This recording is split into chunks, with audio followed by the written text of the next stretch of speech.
السلام عليكم اخوان، كي دايرين؟ كلشي بخير. اليوم غنوريكم طريقه سهله لترويض طائر الولوال. تنحتاجو غير دود القبابي صافي باش نروضو الولوال ديالنا. بسم الله يا ربنا.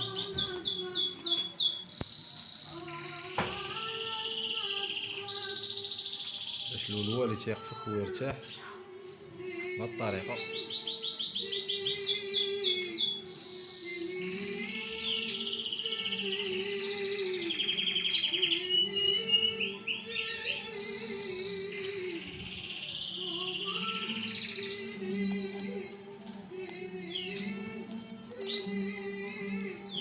كون متأكد إلا درتي مع هاد الطريقة يوميا بحال هكا ما غيبقاش يخاف منك وغيولف عليك مزيان.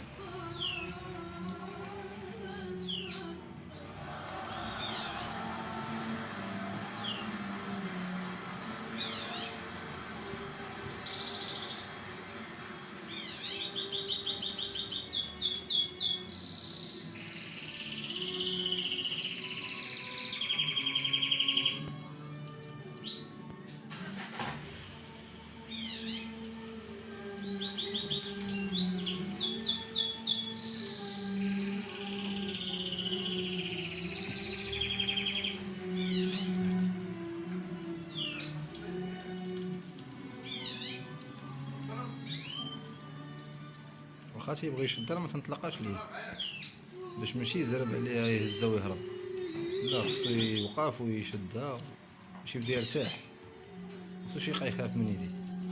دابا انا طلقتها ليه عاوتاني راه طاح العشاء، ولكن غيهبط لها دابا ياكل ما يخليهاش.